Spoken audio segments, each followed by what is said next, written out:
Tuesday. I've gone on record about 1,000,000 times saying that privacy is a joke in this house. But seriously, if Mom is going to force me to bring her decorative gourd basket down from the attic, I feel like I'm legally allowed to inspect whatever else is up there. I was shifting boxes around when I knocked over an old shoebox labeled Rodrick's Awesome Stuff. Do not open or you will die. Obviously, I opened it immediately. Inside was mostly garbage.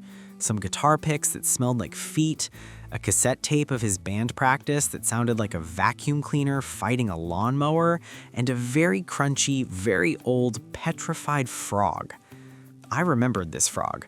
Rodrick found it by the dehumidifier 5 years ago and named it Jeremiah the Dry Guy.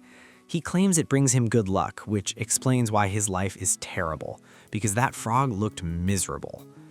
Anyway, I did the dumbest thing possible. I poked Jeremiah with a pencil.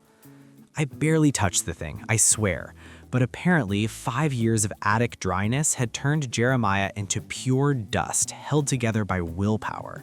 He instantly disintegrated into a pile of gray powder and 2 little dried-up eyeballs. I panicked. If Rodrick found out I pulverized his lucky charm, he wouldn't just give me a noogie, he'd frame me for something major, like putting Dad's Civil War figurines in the dishwasher again. I grabbed the shoebox and ran to my room. I had 24 hours to find a replacement dehydrated amphibian before Rodrick needed some good luck for his algebra retake. Wednesday. Finding a dead frog on short notice is way harder than you'd think. Society really doesn't cater to this specific need. My first plan was to fool Rodrick with a decoy. I spent 20 minutes in a kitchen trying to sculpt a frog out of Mom's leftover meatloaf and some dryer lint for texture. It looked okay from a distance, but it smelled like ketchup and Spring Meadow fabric softener. Rodrick isn't smart, but he knows what dead animals smell like. I ended up having to call Rolly. Rolly is still into weird little kid toys, so I figured he might have something useful. Do you have any rubber lizards or perhaps a very realistic toad figurine? I asked him over the phone. No, Rolly said, but my dad got me a squeaky rubber chicken from his business trip to Toledo. I hung up. Rolly is useless in a crisis. Then I struck gold. I was digging through Manny's toy chest, another privacy violation, but he's 3, so it doesn't count, and found a super realistic green rubber frog he got in a fast food meal. It was perfect, except it was bright lime green and squeaked loudly when you pressed its stomach. Jeremiah the Dry Guy was brown and definitely did not squeak. I had to perform emergency surgery. I spent the evening coloring the rubber frog with a permanent marker. It took forever because the marker kept smearing on the rubber. By the time I was done, it looked like a frog that fell into a vat of chocolate pudding and then rolled around in a dirt patch. It was close enough. I snuck back up to the attic and placed Jeremiah 2.0 back in Rodrick's shoebox.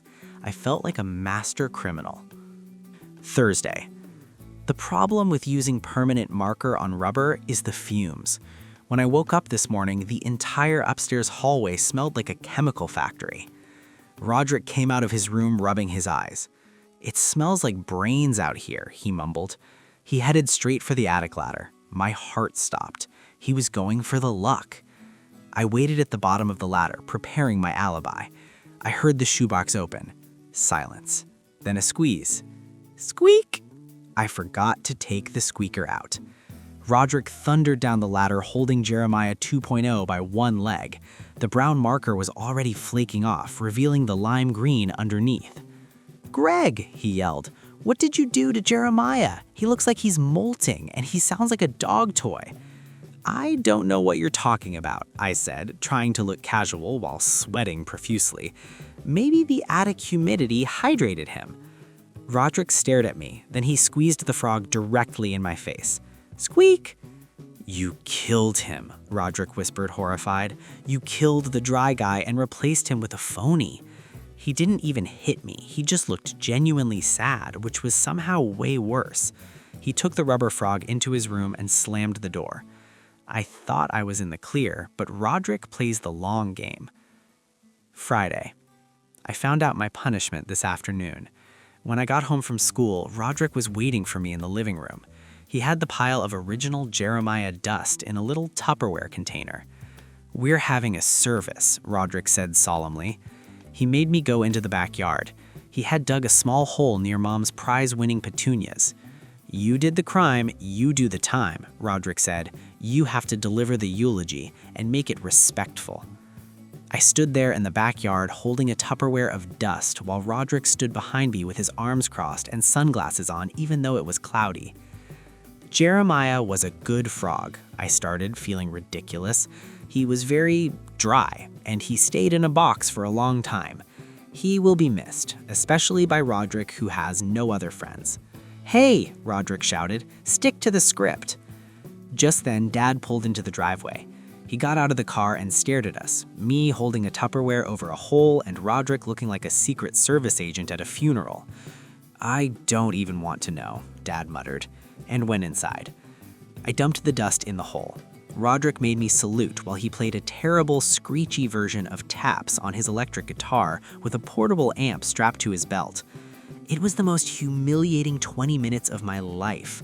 And to top it all off, Mom grounded me for a week because apparently the permanent marker fumes gave Manny a headache. I'm never cleaning the attic again.